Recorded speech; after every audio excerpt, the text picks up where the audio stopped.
Good afternoon, everybody. I want to introduce our fabulous moderator for today, Kim Cravell.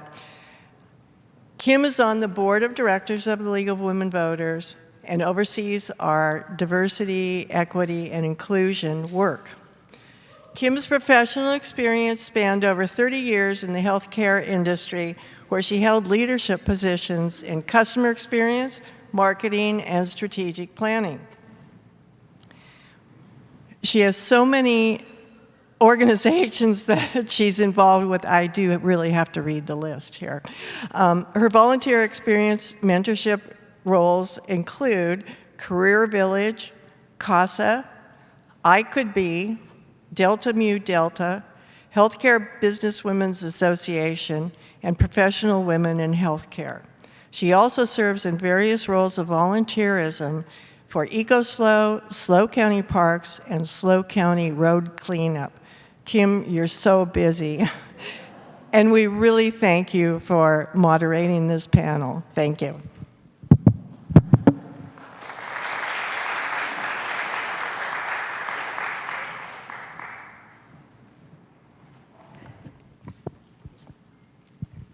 Thank you, Nancy, and good afternoon. You'll notice that my hair looks a little bit different. I'm wondering today why I decided to grow my hair long, because it's extremely warm, so appreciate your flexibility here. Can we put up the next slide, Paul? The League of Women Voters' mission is to empower voters and defend democracy. Establishing a position that supports our mission is the very first step in defining the work that we do in our communities. On this slide,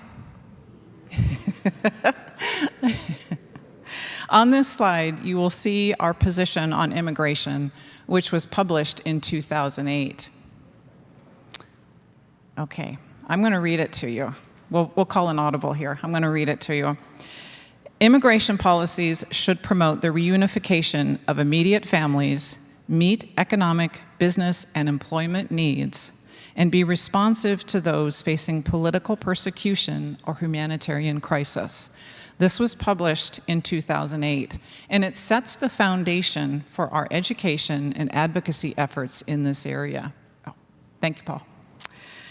At the national level, there are several advocacy efforts specific to immigration, including lobbying Congress for protection of recipients of the DACA program, as well as fair immigration legislation, just to name a couple. Public statements and action alerts most recently have been issued in opposition to deportation without due process, opposition to the SAVE Act, and in opposition to mandated detention. And leagues across the country are educating our members and the public on immigration issues and immigrants' rights through in-person events such as these. Can we get the next slide, Paul? Here are our goals for today's panel. We're going to learn about the organizations that work closely with the immigrant community. We're going to learn about the current challenges that this community faces and how it diminishes their access to vital services. And finally, our panelists are going to share what work is underway to overcome these challenges and how you can help. Before we get started, I wanted to let you know that there will be time at the end of the panel for questions from the audience. So if you do have a question, just raise your hand, and we have 3 members of our Governmental Policy Committee that will bring the cards to you, and then just raise them again when you're ready to hand them back to them. Next slide, Paul. Before I introduce our panelists, I want to share some key demographic and economic information about the immigration population in our county.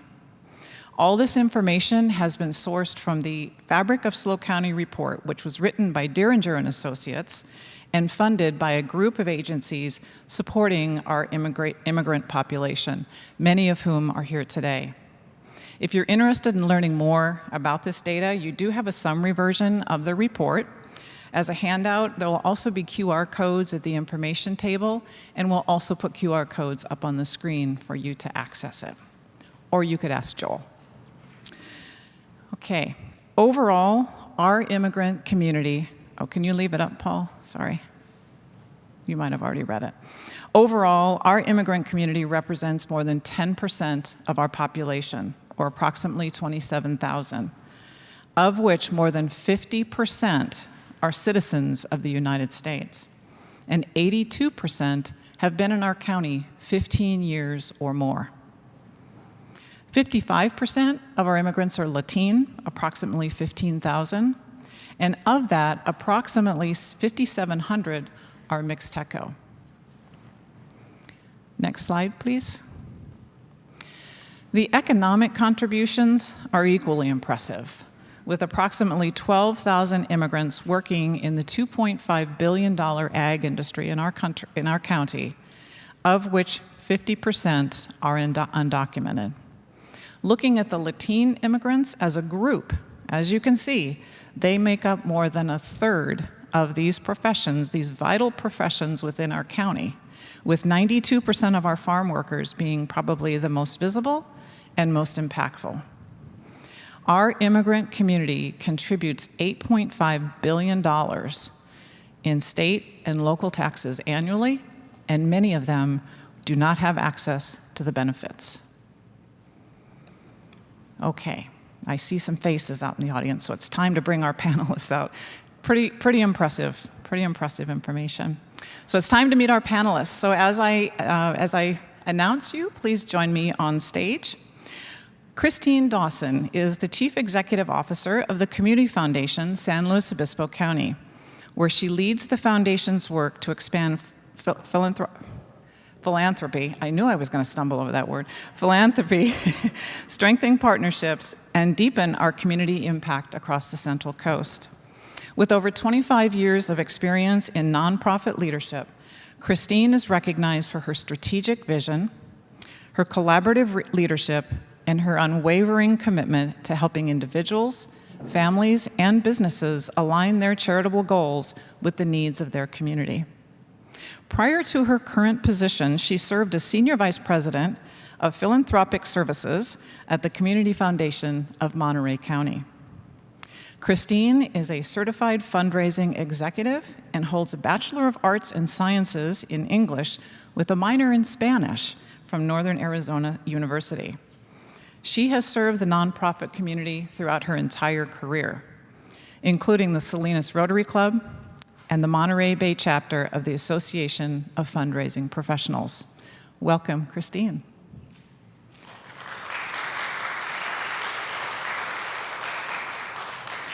Joel Diringer is the founder of Diringer & Associates, a California-based health policy consulting firm specializing in research, program development, and evaluation.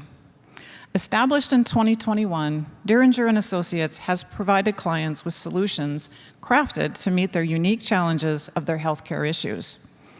Joel has worked for more than 30 years in the nonprofit, health, government, and philanthropic sectors.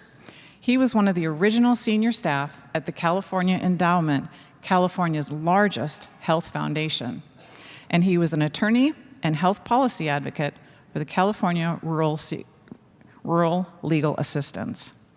Joel earned his master's degree in public health from Harvard. He earned his law degree from UC Davis, where he was named Year 2000 Alumni of the Year and founded the King Hall Legal Foundation. Welcome, Joel.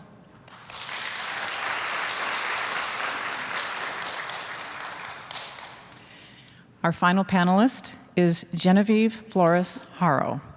She is the Associate Director and currently Interim Executive Director for the Mixteco Indigena Community Organizing Project, also known as MICOP, a nonprofit organization that serves the indigenous migrant community on California's Central Coast.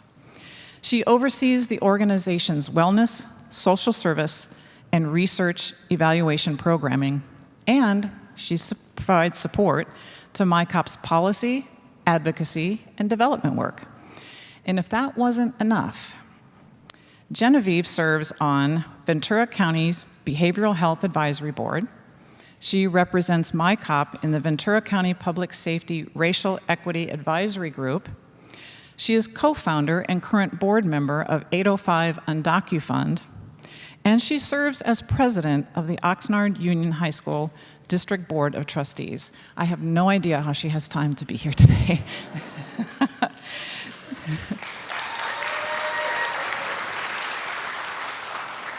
I'm not done with Genevieve. It's okay, give her more applause.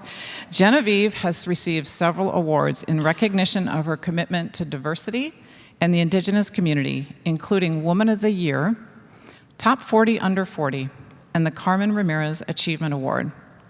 Genevieve has a bachelor's degree in psychology and a master's in public administration from USC.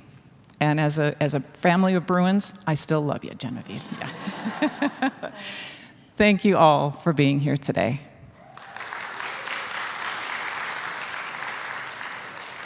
Okay, let's get to the questions. For question 1, refers to access to services and the service providers for our immigrant community. Joel, we're going to start with you. The immigrant community faces certain challenges that create barriers to access for services like housing, healthcare, and education. Can you share your insights on what those barriers are and the impact to our immigrant community? Thanks. Is this on? No. It's on. Yeah, he's working it for you back there. Can you hear me? No? Yes? You got him, Paul? No. Try it here, yeah. Give you mine. We good? No. Let me give you mine? Okay, let's do this. In the interest of time, you take mine. Thanks. And thank you, Kim, for all of the planning, and it's good to see many of you again. You know, I was hearkening back to, I don't think the League held any Prop 187 forums back in the day, but I certainly remember having gone through a period like this before. No, actually, I can't remember, but that at least gives a little tidbit. I guess on the good side, the backlash from Prop 187 and Governor Wilson was that there's a supermajority of Democrats in the legislature now. So one can still be hopeful. But back to the question about what are the barriers for immigrants in the county? You know, there's both tangible and intangible barriers. The tangible ones, you know, I think are ones that we can readily identify. They're language barriers, not only, you know, it's not speaking English, not speaking it well, not even speaking Spanish, having an indigenous language like Mixteco. So there's language barriers, and there's very few language services, or, you know, we're doing better, but we're certainly nowhere where we need to be. There's financial barriers, of course, particularly as you saw, where a lot of the immigrant population works are in very low-wage industries, so just getting an entry economically is very difficult. There's legal barriers. You know, I thought there were many several months ago, and there are far more now. There have always been restrictions on what immigrants, and even some immigrants with documentation, what programs they can use. There's transportation barriers, and then there's knowledge barriers, just understanding where things are and how things work. And that, you know, we're sort of then heading into more of the intangible, which have to do with fear and anxiety. I mean, as an immigrant, or even, you know, for those who are now citizens immigrants, there's so much more fear and so much more anxiety about what might happen. What used to be, there's no normal anymore, there's no safety. For instance, I spent many years telling people that they should apply for Medi-Cal, for which they were eligible, or their children were eligible, and there would be no repercussions, and there'd be no sharing of data. Well, apparently, I was wrong, you know, because, you know, what we're seeing is every day you wake up, and everything that we thought is a truth sort of becomes a myth at the current time. And that, you know, leads to even more. And then there's the tangible anxiety and fear of when you see immigration raids. You know, luckily we haven't had major raids in this county. We certainly have in Santa Barbara and Ventura counties. We've heard, you know, we had a phone call and we had some growers on it, and they were talking about their workers being kidnapped, and these were what the growers were saying, their workers are being kidnapped by masked armed intruders. So, you know, and if that's you as the boss, you know, imagine what you're feeling like as an employee. You know, and then there's always the cultural barriers, things you're not used to, you're in a new country. There's the unfamiliarity with the system, particularly when it comes to healthcare. There's much more comfort in sort of indigenous health providers than there might be with Western. And then, you know, there's also all the lack of respect. And you certainly see that now even more so. But, you know, when you're out there, people are looking at you and thinking you're different, and you're meant to feel different. And, you know, from the top down, that seems to be where the nation is heading at this point.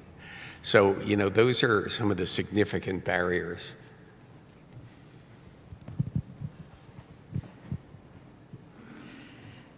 Genevieve, we'll go to you next. The Mixteco community faces unique challenges that create barriers in several ways, including access to services. Can you share more about what MICOP works, how MICOP works to address these challenges, and specifically your focus on resiliency and results? In the interest of time. And I really appreciate Joel laying out how language is one of the biggest barriers that our community faces. And if you'll just indulge me for a quick second, I don't speak Mixteco, but for folks in the room who might not have heard the language ever before, I just want to play a quick snippet, because oftentimes people think that Mixteco is like a dialect of Spanish or something like that. It's a completely separate language. This is a language that has existed for thousands and thousands of years. And so I'm going to play you a clip of a PSA that we created back during COVID. You'll hear a little bit of Spanish, and that's just because for some of these words, they just don't exist in the language. But just so that you can get a glimpse of, again, just the differences in the language. Cuenta coronavirus baabanya baaba sachiñoña. Vacunanya coronavirus reña oña cochiniño chavishanya.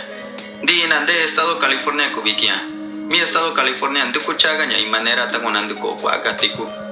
Sani miña programaña.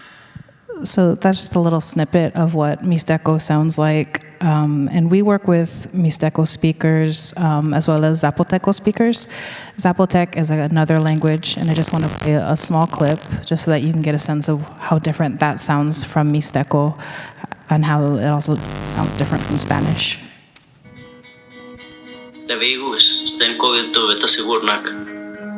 Beva conten COVID-19 tolis nak pernatiave menjo California entra gratis. L'estato in California che quando moce masushash to pareja ugalva condotiamen. So again, when we talk about barriers, these languages are tonal in nature. There's not a written version, and then there's also geographic variance. So that means if you have one village of Mixteco speakers, the farther away from that village you get, the less likely they're able to communicate. And so what we have here in San Luis Obispo County is an influx of folks from the state of Guerrero.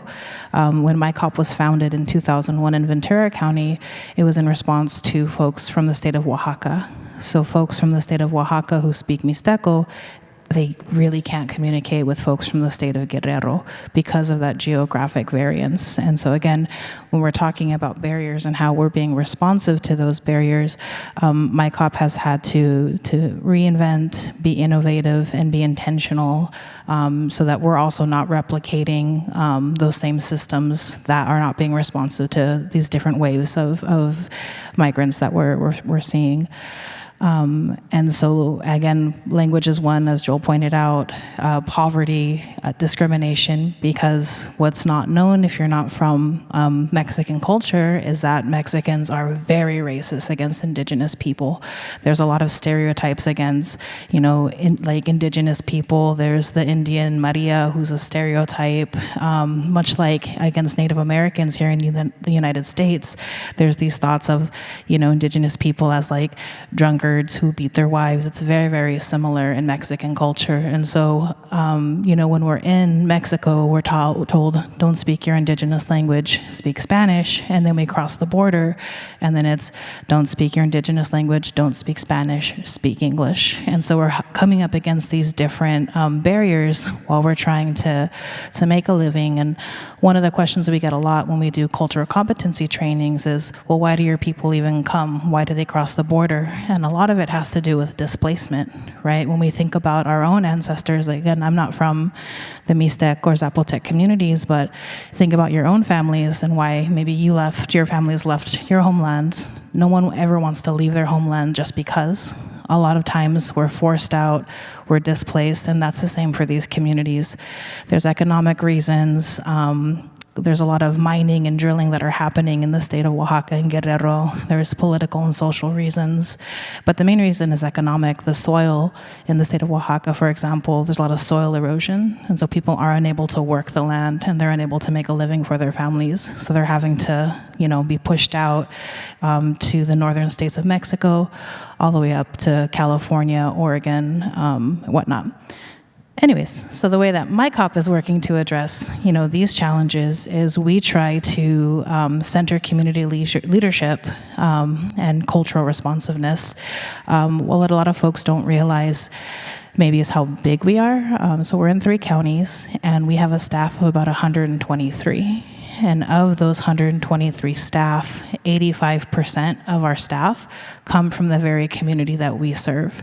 And so our shared language in our office is Spanish, because you're either bilingual, Mixteco Spanish, Zapoteco Spanish, English Spanish, like my case, or you're really cool and you're trilingual, like our executive director, who's on his sabbatical.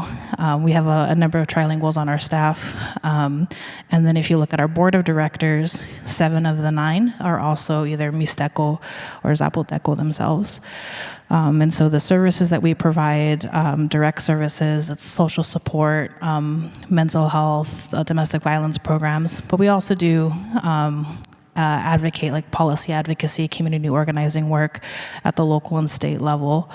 And then, as I mentioned, as we expanded here into San Luis Obispo County in 2021, again, we learned that many of the families are from Guerrero, not Oaxaca. And so we had to be very intentional in our hiring to make sure that we're not hiring Mixteco speakers from San Martin Peras, which is a village in Oaxaca. We had to make sure that we were hiring folks from Guerrero, because it doesn't make sense to have a Mixteco speaker if they're not going to be able to communicate, right, from the people that we're trying to serve. So currently we have 6 staff members in our Paso Robles office. I think 5 of the 6 are from Guerrero, and all of them speak Mixteco, and that intentionality matters when we're trying to reach out into the community, especially when we're trying to build trust during these really critical times.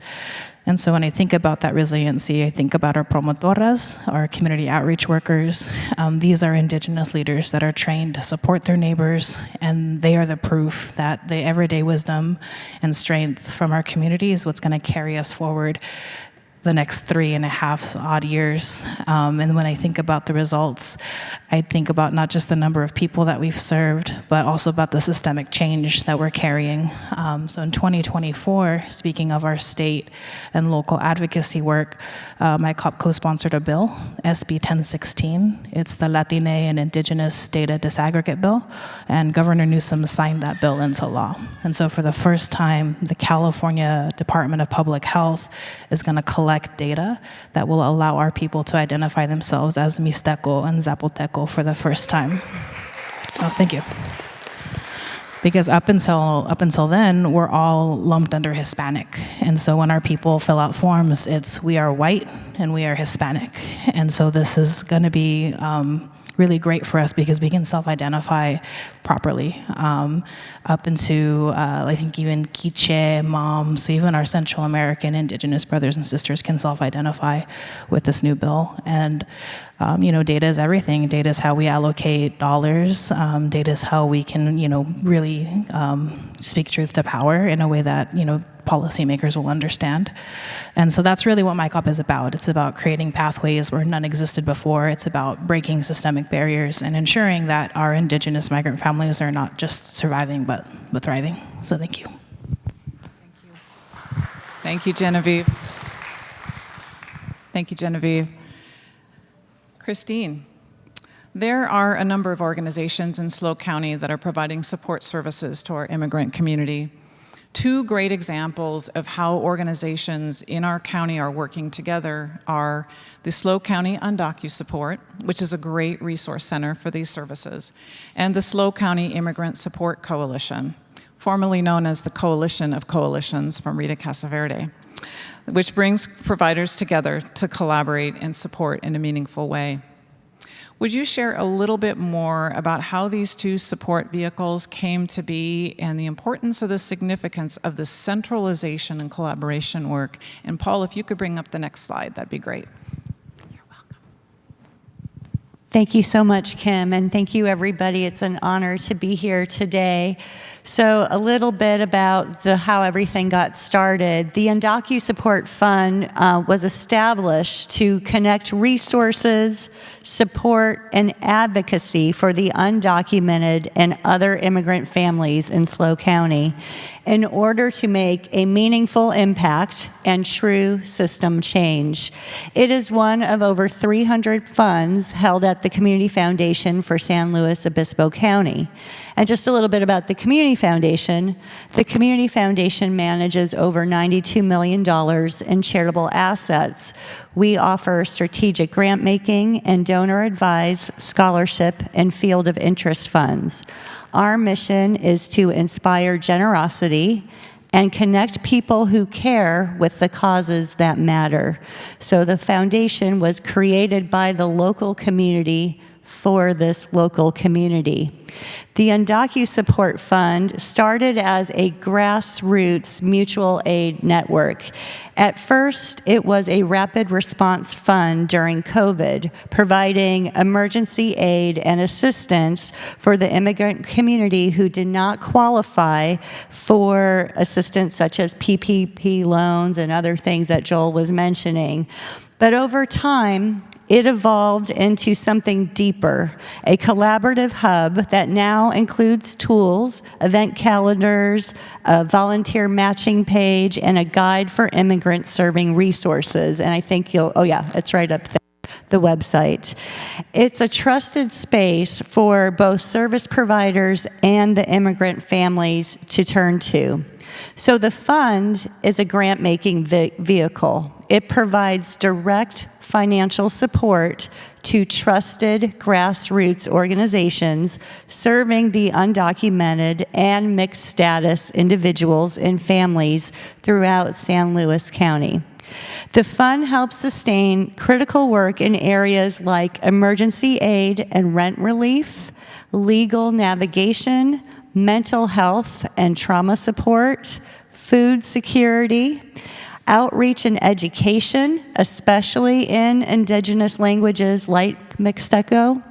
The grants are locally controlled, flexible, and responsive, and they're designed to meet the urgent needs that often fall through the cracks of traditional funding systems.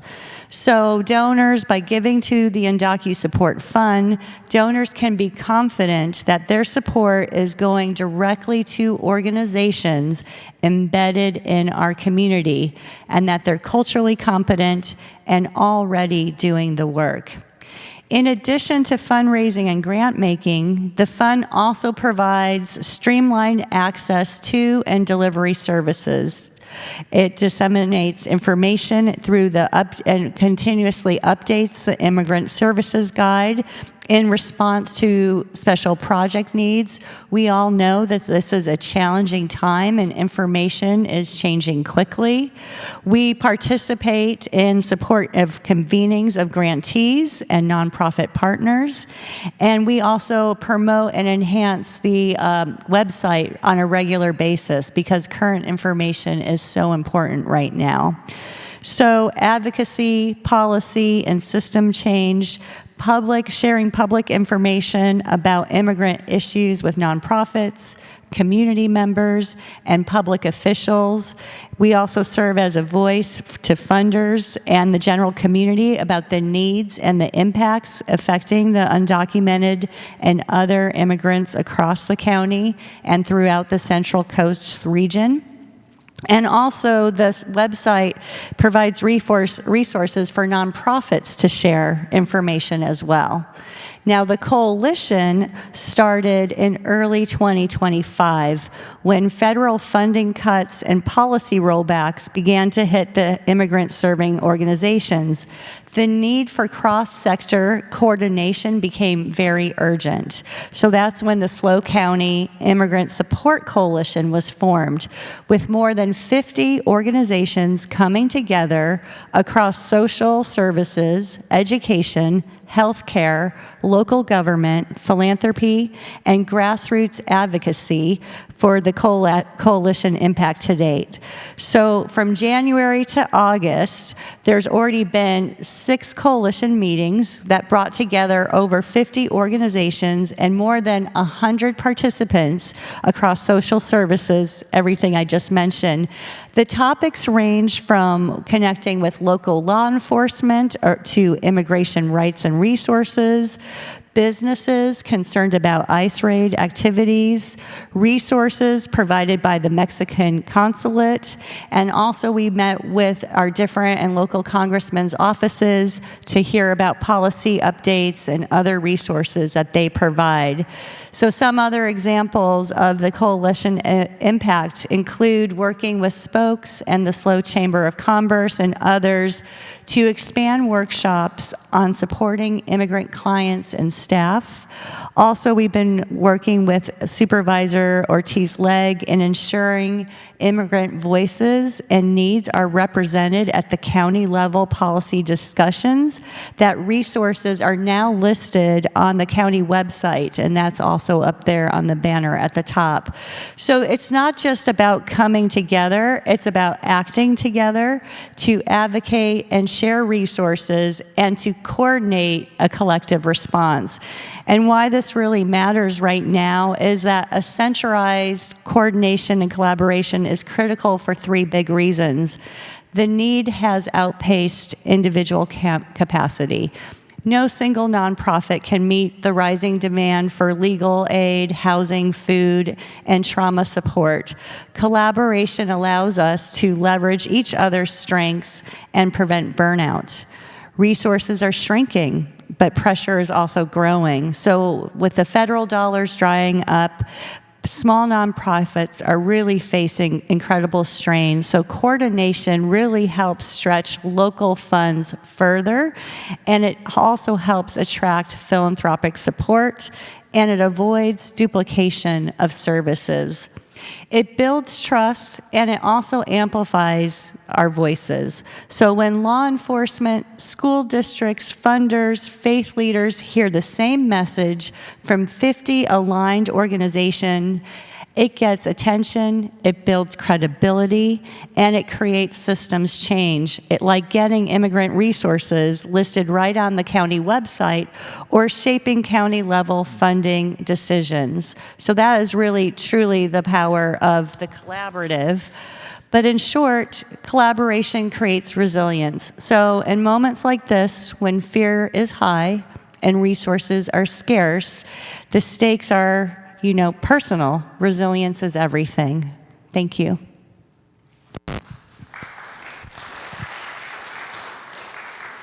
Thank you, Christine. The next question, if we can bring the next one up, Paul.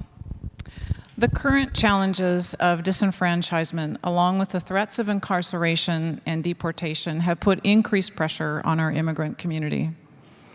How have these challenges shifted the level and the type of support that's provided to our immigrant community? Genevieve, let's start with you and the work that you do in the Mixteco community.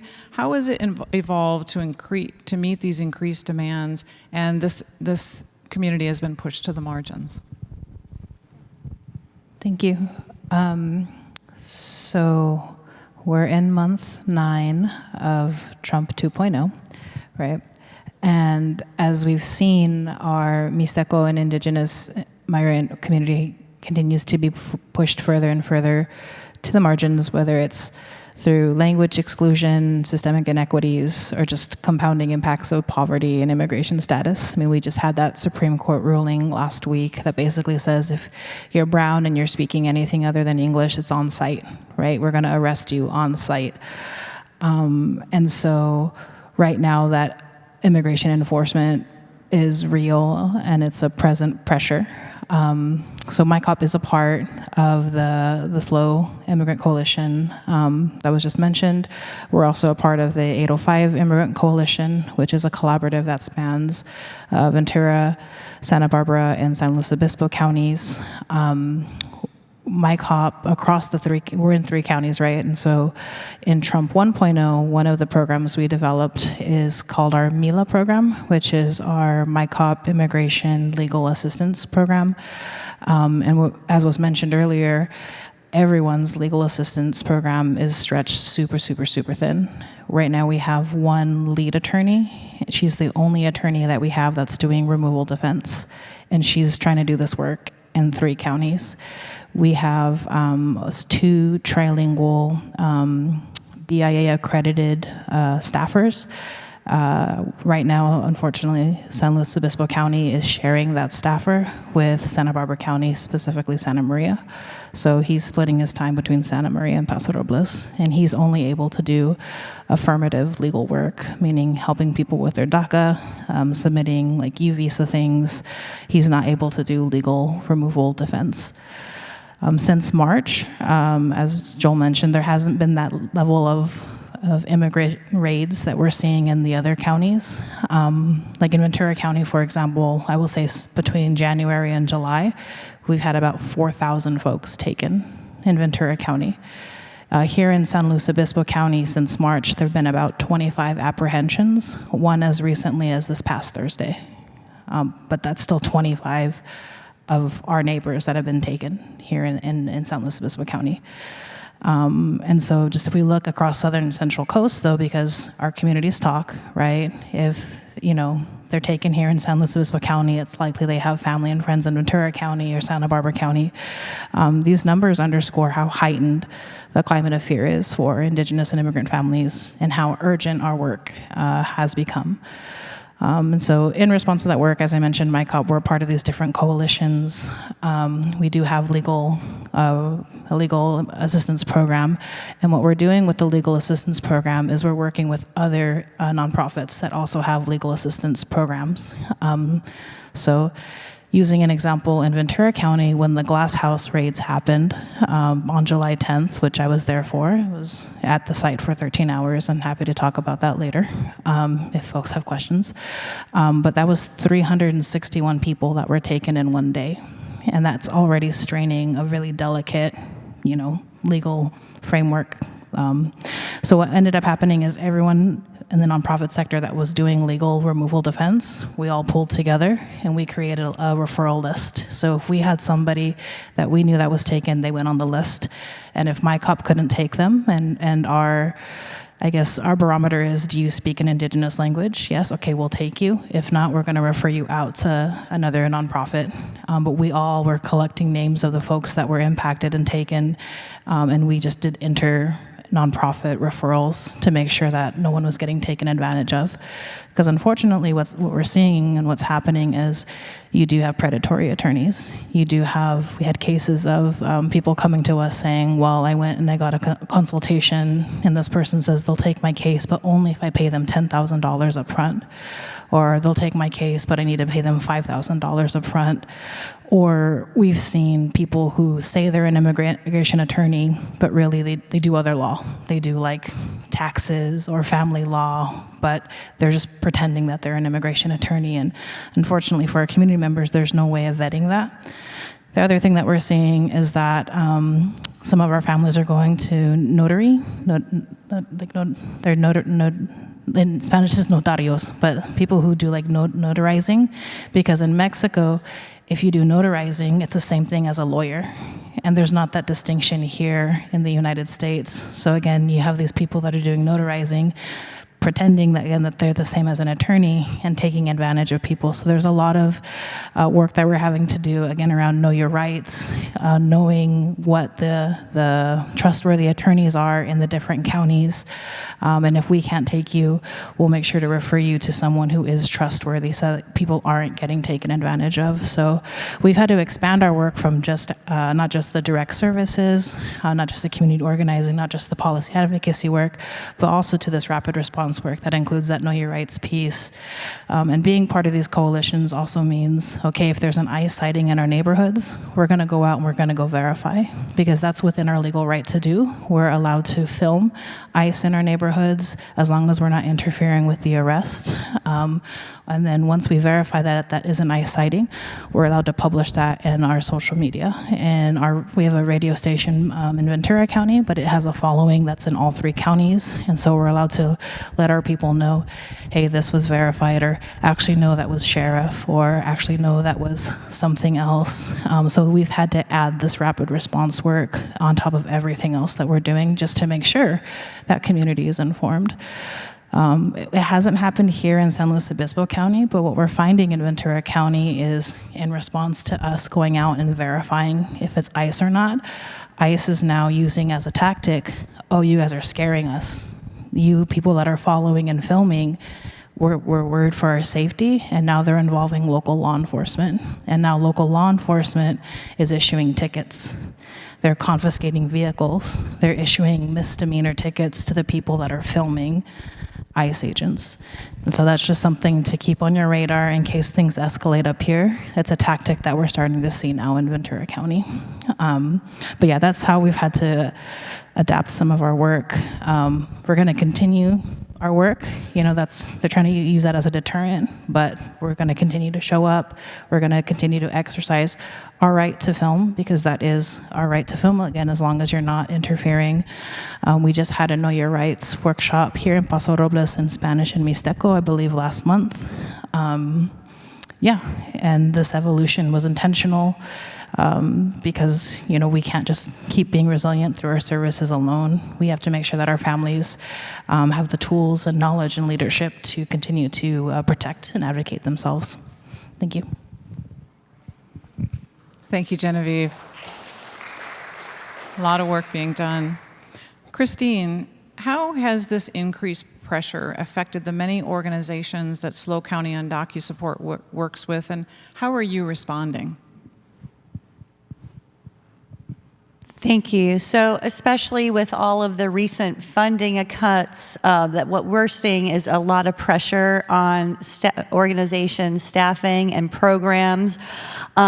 Ever since November, a lot of funding sources that nonprofits typically apply for no longer exist.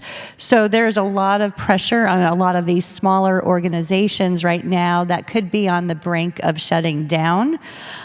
So some organizations that do have reserves are now dipping into those reserves, and the competition for local dollars has continued to shrink, and so it's even more challenging. So some of the organizations are just saying that they're just having a hard time connecting with donors, connecting with funders because of that competition for funds. So what we've done is, right now we're addressing these priorities through our Undocu Support Fund, looking at the needs of our local organizations providing these critical services, raising money through our Undocu Support Fund, and looking to send that out this year. Also, we just launched our Together for SLO County Fund, which is a rapid response critical support fund for safety net services like housing, food security, access to health care, and so forth, because a lot of those organizations also are losing local, state, federal funds. So we've are raising dollars right now, and also will be serving the nonprofits, serving the immigrant community through that fund as well. So we're really looking to see how we can support our local nonprofits besides just connecting through the coalition, but also with critical funding that is needed right now. Thank you, Christine. Joel, Has the increased pressure and threat to our immigrant community had an impact on the workforce and/or the economy in SLO County? Great question, thank you. Let me just tag on to one thing Christine was saying is, one thing the nonprofits early on in the administration were doing is a lot of self-censorship. If you remember, people were going through websites, taking off anything about diversity, equity, inclusion, serving immigrants, serving undocumented. So in a way, a lot of the programs have gone underground. They were afraid of, being on a list somewhere of having done something. And the fact is, a lot of the programs were eliminated and funding was cut. But it was even more critical than money. It was sort of diverting missions of organizations in what they believe in. And when I was saying there were both tangible and intangible impacts on the community, I think it was the same things going on with the nonprofit organizations. But back to the question. What I have learned is, if you're holding the microphone, you can say whatever you want. So the economy and the workforce in the county, I mean, you can see on the sheet, you have in front of you is, where the concentrations are. It's on the back. The concentrations of immigrants are, on the mainstay industries in our county: ag, hospitality, construction. And so any impact on, workforce is going to affect those industries, particularly in ag, where the growers have been complaining about workforce shortages for years. You can only imagine now what shortages there are. Grape harvest season is coming up, and I make homemade wine, So I was talking to one vineyard, and he said, yeah, it's hard to find workers. You can come pick them. But good luck finding workers this year. So there's been a big impact on industries that are really the basis for our county's economy. We also, I mentioned at the Immigration Coalition, we hosted growers. We also had motel managers who were saying, they're having the same problem. And to them, it's interesting because these issues aren't only economic, they're personal, because they know their workers, they know their employees. A lot of them have had families working with them for years, and they're trying to figure out every way to protect their workers at the same time. And it's hard to do, as Genevieve was saying, when you have hundreds of masked, armed militia coming in, how are you going to protect your workers? So as I keep saying, it's only going to take one big raid in this county, or a small raid, to really, see the fields empty out and to see sort of motels and restaurants be really shut down in a way. And I'm hoping it doesn't come to that, but, if we know anything just from our neighbors to the south, it is going on and it is real. Thank you, Joel. Okay, the final question from me before we turn it over to the audience. Paul, if you could bring up the next slide. A lot of work is being done by our immigrant services providers, as you've heard today, and there's a lot of activism taking place in our communities. And many of us here today would like to know how we can provide support in some way. Question for all the panelists: what areas of support or specific actions can our audience take? And Paul, if you can bring up the next slide as well. Christine, you want to take it first? Thank you. Thank you so much. So first and foremost, stand together in solidarity with our nonprofit partners and our immigrant community. Make space and uplift the voices of our immigrant service providers and the unique challenges that they're facing right now, and believe them when they share their challenges and where the funding is most needed most.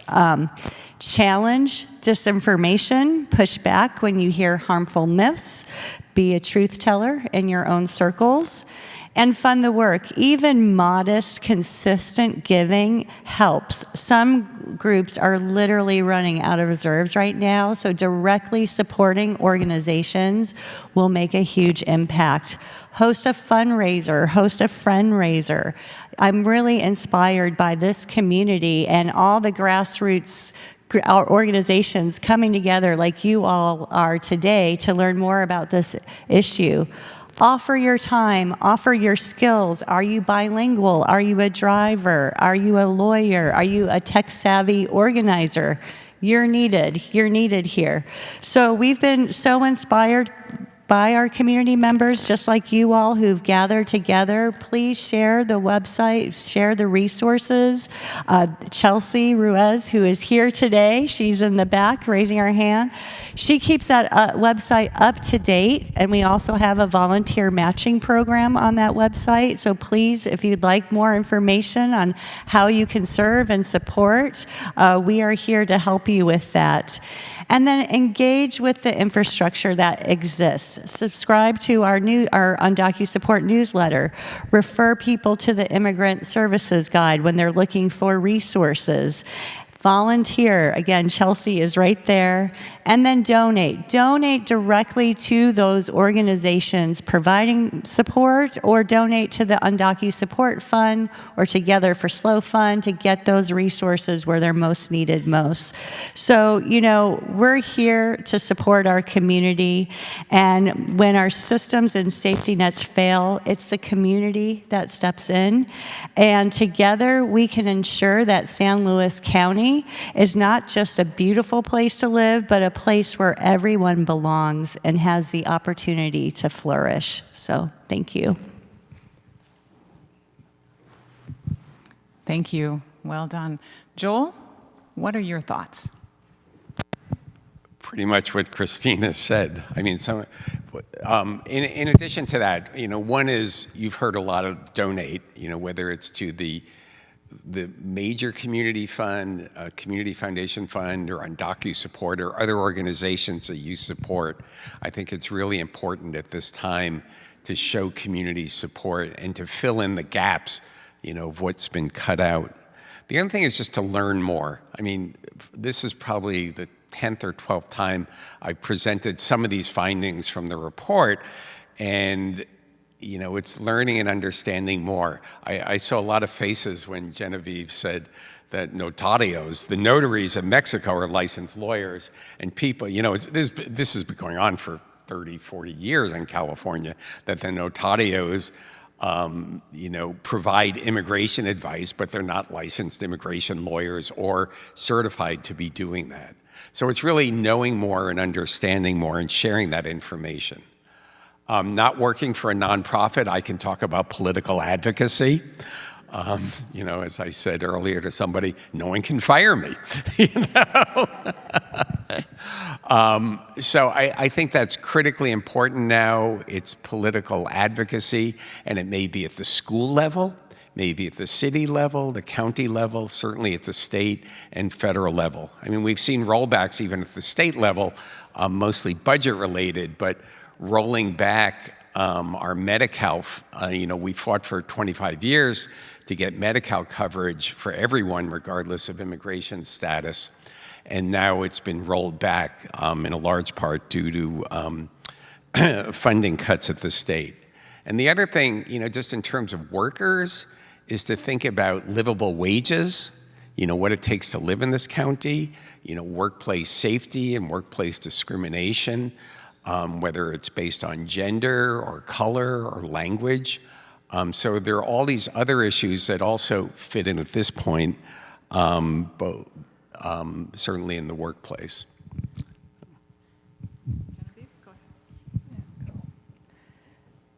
Thank you. And thank you, Christine and Joel. I think when I think about what needs to be done, I often come back to the idea of visibility and accountability. And too often, the community that I work with, the Mixteco Indigena community, is invisible in that data piece, as we talked about earlier, outside of that that bill that was passed, SB 1016. So we're invisible in the data, we're invisible in decision making, and we're invisible in those policy conversations. And so that invisibility leads into an underinvestment, underrepresentation, and missed opportunities to meet real needs. I will say, again, as we've continued to grow and really have our footprint here in San Luis Obispo County, I'm really grateful to the partners that we've established, like in SLO Public Health, for example, First Five, San Luis Obispo on DocuSupport, Diversity Coalition, who have been the ones to make the investments in MICOP and in our work. And they're not the only ones, they're just the ones that come to mind. So if I forgot anyone, I'm so sorry. But what's required now, especially in this moment, is that intentionality. Healthcare, education, or social services that don't just assume that Spanish is enough. Mexico is home to 68 different indigenous nations. That's 68. And of that 68 different indigenous nations, that comes with 364 different language variants. And when I give the cultural competency trainings, I like to say that's 364 different ways to say good morning. That's 364 different ways to say I love you. And that's 364 different ways to resist, right? And so, thank you. And so we also need policymakers who understand just our lived realities of migration, of labor, and of the discrimination that our families resist, or that our families face. Even me being new to the region, I think it was during one of the rainy seasons, one of the rivers or creeks, water, right? It was a body of water in the county, and it was flooding. And what I was learning from our staff is that it was about to take out some of these trailers that where our community members live by. Was the county aware of that? And what safety features could we put in place to better protect the folks that live in those trailers should that happen again?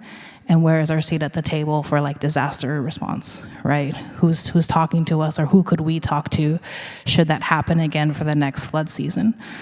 And so we do need stronger safety nets so that no one crisis, like a workplace raid or a medical emergency, doesn't destabilize a household. And so thinking of you all, my ask is this: think about the influence that you hold in your own orbit. If you are part of an organization who has access to capital, could you consider making a budget or a line item in your budget for Indigenous interpretation? Could you commit to showing up when immigrant rights are under attack? What does that look like for you? Because we all have a role to play, right? As I mentioned, I was at the Glass House raid in Camarillo, and I had a lot of people who weren't there. They were like, I'm sorry I wasn't there. And that's okay, because we all have a role to play. I just so happened to be there. But there's gonna be another Glass House, whether we like it or not. We have 3.5 more years of this administration. Something else is coming.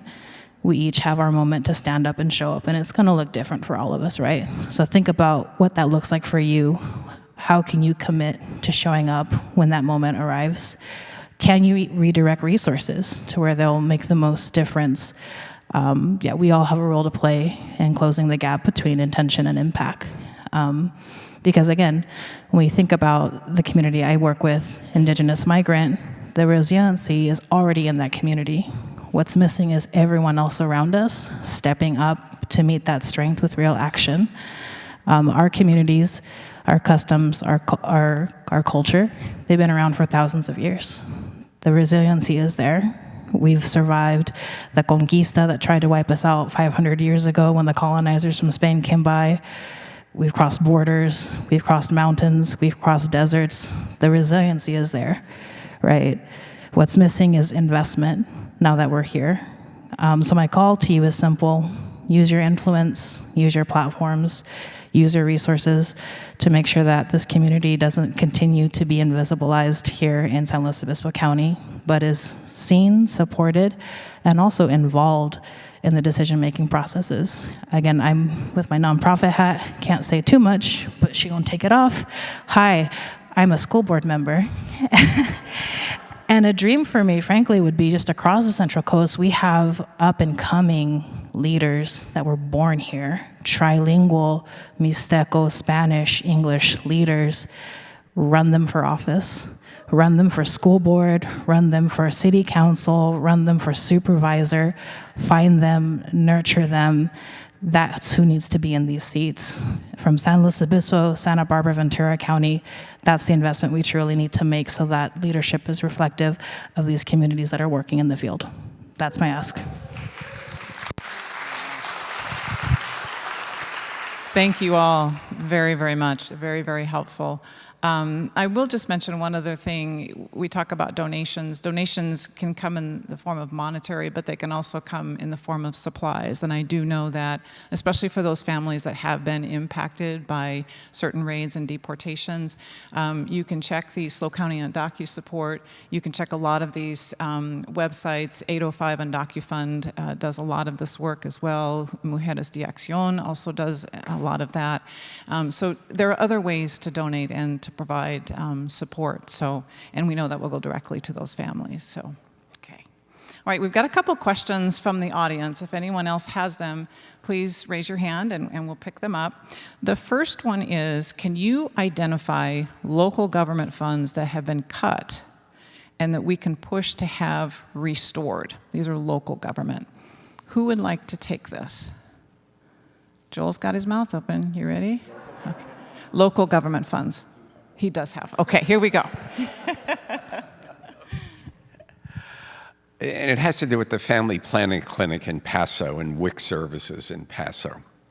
You know, there was major cuts in the public health department budget this past year as the county really tried to whittle down what is absolutely required and what, you know, was sort of voluntary on part of the county.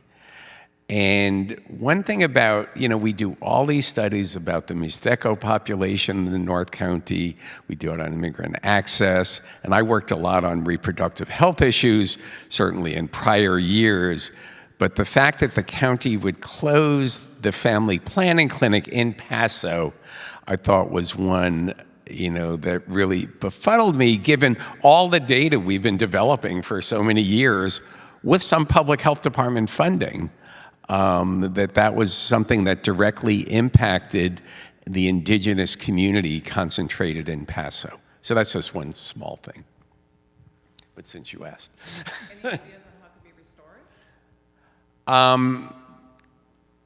I can't see Sally. I'm assuming it's Sally's hand up there.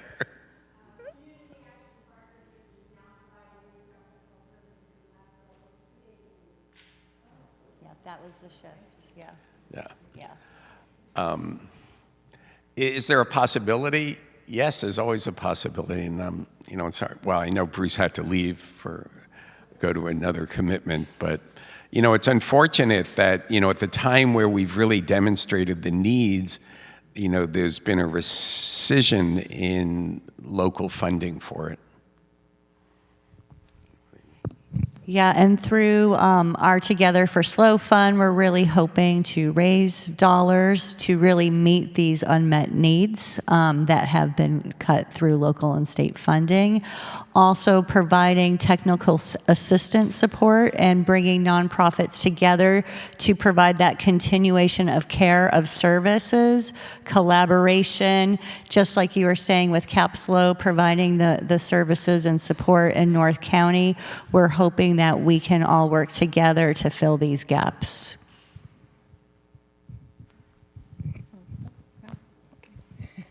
I'm really surprised you didn't have something to say, Genevieve. Okay, any other questions before we move on? Let me bring the mic down.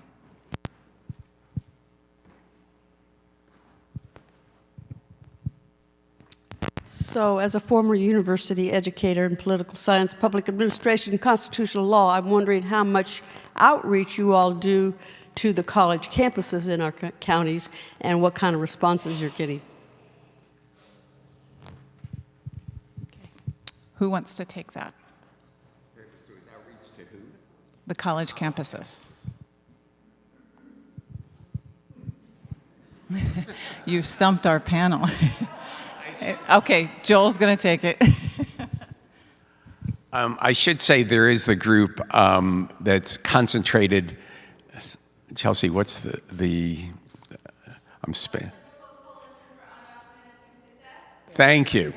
You know, has strong campus participation, I think, both at Cuesta and at Cal Poly. It's the Central Coast Coalition for Undocumented Student Success.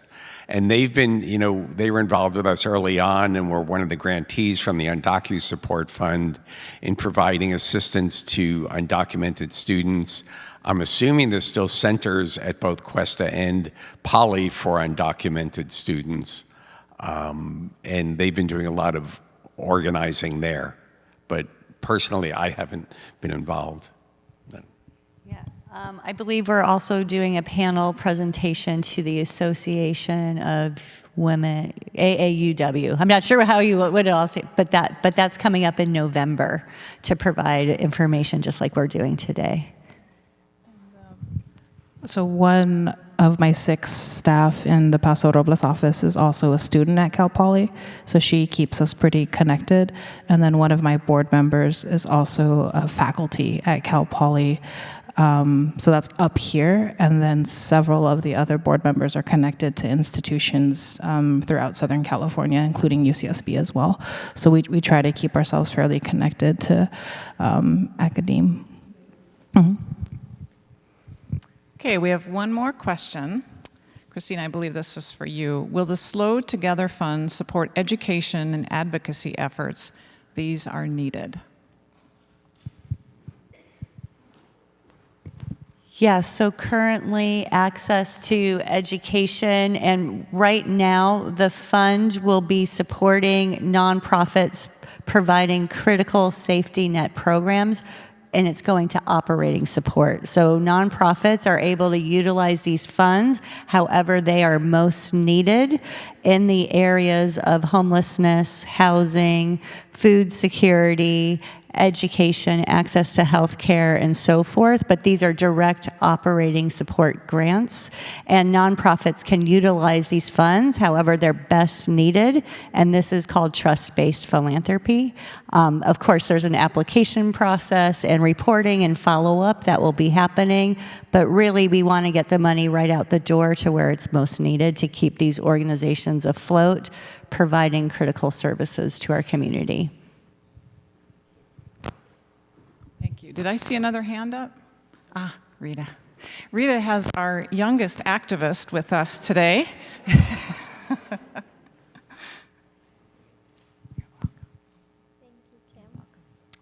I have a question. I know there's been a conversation about funding, and I think there's just this kind of misunderstanding of how funding for a lot of our nonprofits works, because there's never been enough funding to support our immigrant or indigenous communities in the first place, right? So when we talk about the funding that we have lost and when the need right now has increased, I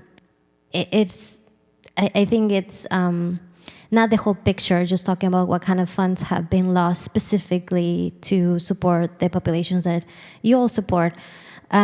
If you, in an ideal world, especially for MICOP and undocumented support, and the knowledge that you have, Joel, on needs, if you had, let's say, $100,000 coming into your organizations, like where would you put it immediately? I guess it's connected to needs, but I also want to give you the opportunity to see if there's like just operational, capacity building.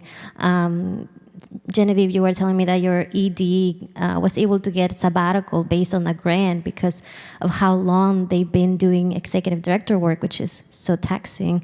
But there's a lot of things that nonprofits and organizations that serve the immigrant and indigenous community need. Where would you put funds that would come unrestricted and you would make a decision? You knew this was going to be a good question from Rita, right? Who would like to take this first? Genevieve? Thank you, Rita, for the question, because it's it's so hard as a nonprofit because everyone wants to pay for the sexy lawyer, right, that does the legal removal defense. Nobody wants to pay for the sexy operations manager that keeps the office running. Nobody wants to pay for and forgive me, HR. Like, nobody wants to pay for HR, right? That's able to also keep the behind the scenes work running. And even frankly, $100,000 doesn't go far, right? $100,000 does not go far. But if we were to get maybe like $250,000 in general, unrestricted dollars, I would say I would have like an IT person for Paso Robles, because right now we have one IT person, he's covering all 3 counties. We have one HR generalist, she's covering all 3 counties. So I would put it more on like back-end work versus things that are more programmatic, because even as we're growing in Paso Robles, we don't want to pretend that everything we have in Ventura County is going to be an exact match for Paso Robles, because as we've expanded in Santa Maria, for example, they've been able to pick and choose some of the offerings from Ventura County, and then they've also been able to invent new things as different funding opportunities have come up. So there's programs that exist in Santa Maria that don't exist in Ventura County, for example. And so I would say even, just it'd be more like on the structural piece. I'd probably get like a program manager for our associate program director, because right now he's the one that's supervising the 5 folks under him. So just more like managerial support, more IT, more HR. And even if we're thinking about like office safety, we barely got a security system installed in the office that we're in, because that was a priority of the board, just given the uncertain times we're in, because as of last week, all we had was a lock and key. Now we have a security system, so should ICE show up to our Paso Robles office, heaven forbid, at least now there's a security system with the fob, but that took investment, right? We had to set aside general operating dollars to the tune of like $7,000, $8,000, and we're renters. The good thing is wherever we move in Paso Robles, we can take that with us. It's not gonna stay in that building, but on the admin side, that's not sexy. No one's gonna pay for that because they'd rather pay for the direct service. So just things like that, workplace safety. The other thing that we're building, again, not sexy, is a database for our community members' files, because we need something that's encrypted. We need something that's HIPAA compliant. Again, should ICE come in, they're not going to be taking paper files moving forward. Everything's going to be in a cloud that they don't have access to unless they come with some sort of warrant. But it's not like they're going to be coming, knocking on our doors, taking boxes of paper things. Like, we're moving everything towards being more secure for the sake of our community, because we have to, right? These are just the things that we have to think of, again, that nobody's really paying for. So thank you for the question. Thank you. And so the DocuSupport Fund utilizes a local advisory committee to set the grant-making priorities based on the needs of our community, and that's the organizations that all of the organizations that provide services to the immigrant and mixed status families in our area. So we use local resources and data to determine how these funds will be distributed and how they're most needed. And right now, we really understand that operating support is the most critical need right now. And so we're hoping to get money in and out the door as quickly as we can to support critical operations. Yes. Sorry, one more thing to add. Sorry, she wants the mic again. It's like Joel says, you have the mic, you get to say whatever you want. And frankly, wellness for the staff. Like, wellness for the staff. After Glass House happened, what we did, we made the decision, we shut down all 4 of our offices in all 3 counties, and we went to Lake Casitas, and we just had a staff wellness day. And just that, and again, nobody paid for it. We were very fortunate that the person that facilitated that day for us donated her time, and she found 5 or 6 other healers that donated their time. And we just made that investment. The only thing we had to pay for was food and the rental of the lake. but really staff wellness, because they're the ones that are hearing the stories of community. They're the ones that are taking the brunt. We really are trying to make sure they're not being burnt out, but that's another thing that I would spend money on, is really investing in staff wellness. Thank you. Things you wouldn't normally think about, but very important to the essential workers in this area. I want to thank the audience for your thoughtful questions and our panelists for your informative answers. It is time to wrap up our session. Paul, if we can go to the next slide. We're going to go back and review, did we meet our goals today? We should have a better understanding now of the importance and impact of our immigrant community in SLO County. We should know how extensively our service organizations are working to support this community and how they've stepped up their efforts to reach these most challenging times. Next slide, Paul. We've gained insight into the steps being taken and how we can support the organizations that provide services to our immigrant community. Now that you have this knowledge and these insights, I encourage you to become ambassadors of information by sharing what you've learned today throughout your networks and across our community, wherever and whenever possible. Last slide, thank you.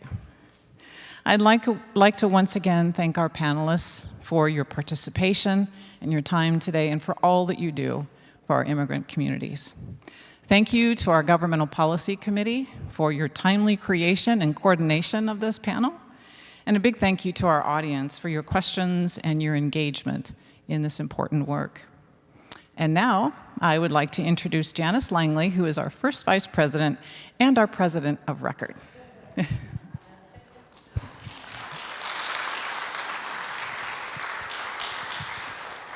Thank you, Kim. And thank you again to our panelists for a very informative forum. Would you like to be excused?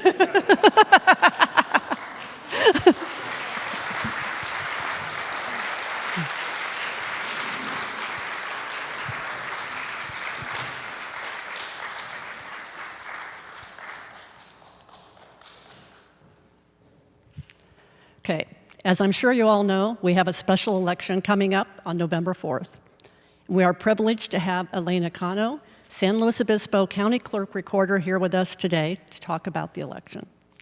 Elena has served as Clerk Recorder since her appointment to the position in 2021 and her subsequent election in 2022. Elena has demonstrated that she's committed to making herself available to the community, providing opportunities for the public to observe the complex processes involved in elections and addressing their questions and concerns. We applaud Elena for her commitment to conducting elections in SLO County at the highest level of transparency and integrity, often under difficult circumstances. So thank you, Elena, for being here today. Come on up.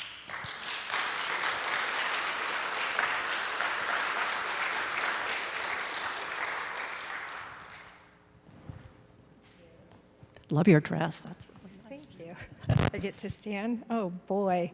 My goodness, never did I think that I'd be up here on the altar. This is great. Well, thank you, everybody. I know you've had a fairly long afternoon, and I don't even know quite how much time I have. 10 or 15 minutes? Oh, good. Okay, so then I'm going to speed it up just a little bit. But as you know, we are having a special election that the governor did call, given us 75 days to pull this off. Normally, we are actually right now in the midst of putting together our June election on top of now this special election. And so it's no easy feat to do this with a small staff and you know, such critical timelines that they don't move. So even though the process has shortened, the laws haven't changed for us. We still need to abide by the same rules. So a few things in regards to Prop 50, I think just key dates and deadlines, what to expect for this election. Today is what we consider E-45, and Julie, I know that you will know that.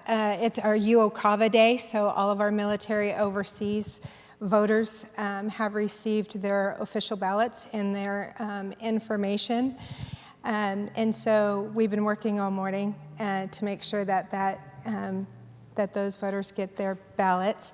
The next to come is next week. The state is going to be sending out their voter information guide. That's where it's going to have all the information for you in regards to this ballot measure.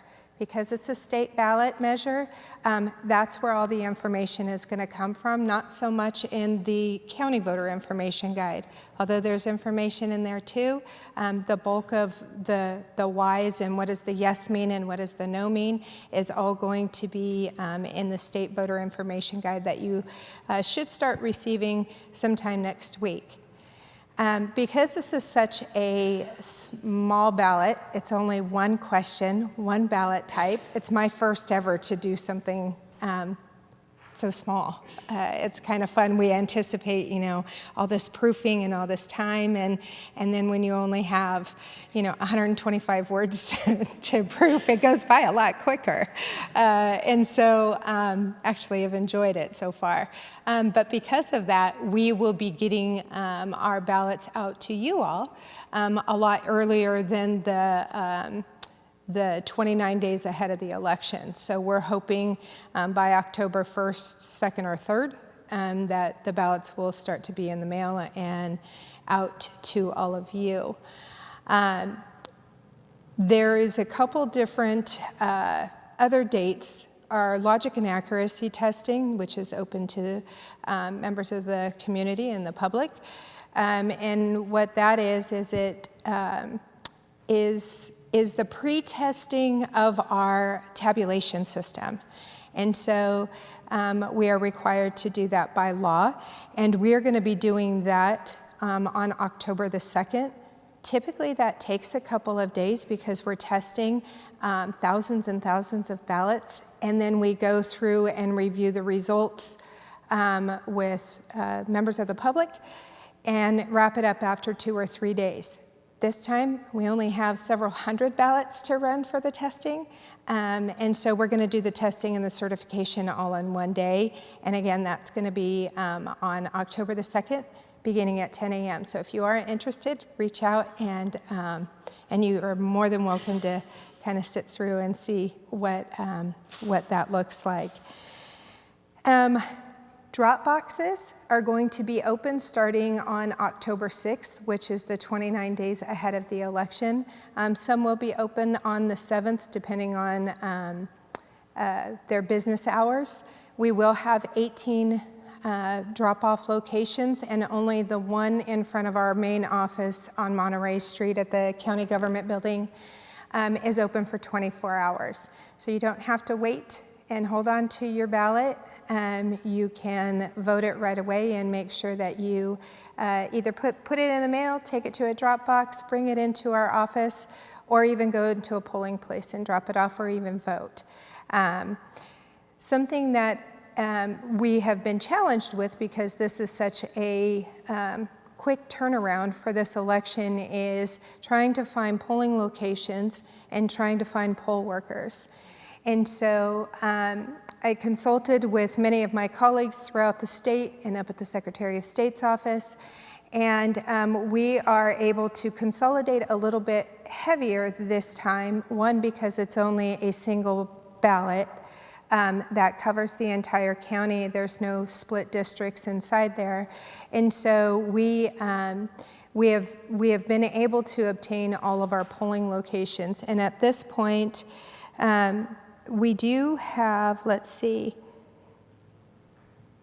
45 polling places, down from 70 what we had before. So what we try to do is make sure that we have equal number of polling locations in each supervisorial district.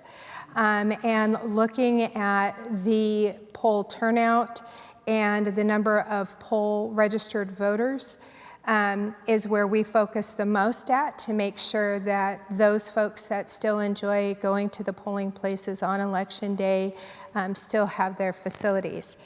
Most of the facilities have told us no this time, So we have to do with what we've got. And so when you do get your official election mail, in there will also be a list of all of the drop boxes as well as all of the polling place locations.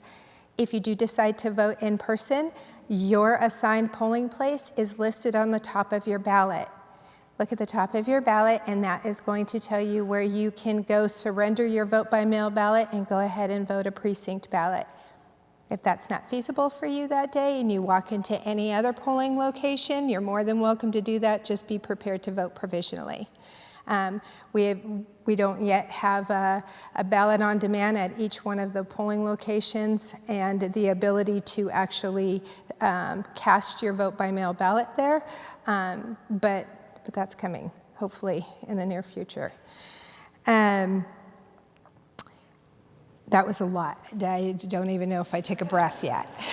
But I think that was probably 7 minutes. So I know that there's a lot more that I can say, but I think you all might have more burning questions that I could answer directly from you. It's my favorite part of the job, is to be able to just have a conversation and not have to lecture, even though my background is in education. So are there any questions? You want me to just keep going? Yes, Rita.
Thank you. Yeah, that's definitely on our radar.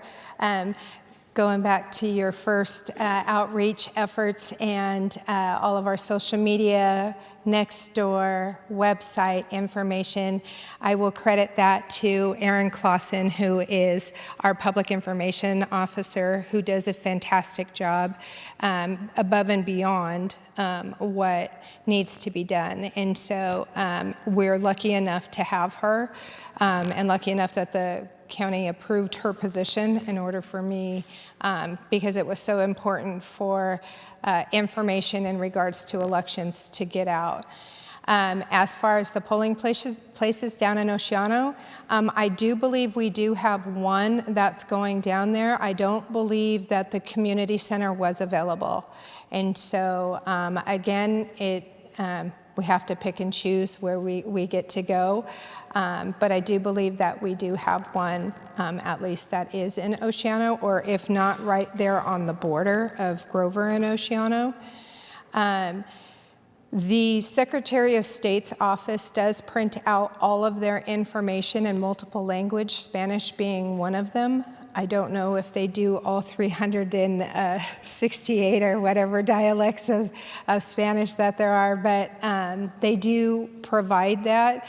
We try to put as much stuff as we possibly can in Spanish, and in South County we also have a Filipino community that speaks Tagalog, and so at those polling locations, we do have facsimile ballots that they are able to take with them into the polls in order to read the ballot in their native language and then actually mark the ballot in English. So that was that part. There was one more that you had asked. Oh, the security around the concerns. This is a big concern with voters and ICE coming out to the polling locations. You know, they were, apparently they were here in our community yesterday, and I know that there were a lot of people, even in my office, that were a little uncomfortable with that. And so something that I am definitely aware of. I also met yesterday with our sheriff's department. They, along with the 7 police chiefs and the other police officers within the county, are well aware of our fears of being out at the polls, unfortunately, and even out by the drop boxes. They have a list of every one of those. They have the names of the poll workers that are working there, so that they, if ever there was a situation that arises, they know exactly where to go and kind of what to expect when they get there. So we work as much as we can with local law enforcement. Our FBI special agents are involved as well in our election security planning as well. Lots of coordination across departments. Anything else? You're all so sleepy, you want to go home. Or am I handing over the mic now? Can I say thank you? Okay, thank you. Thank you, everybody. I appreciate it. Thank you.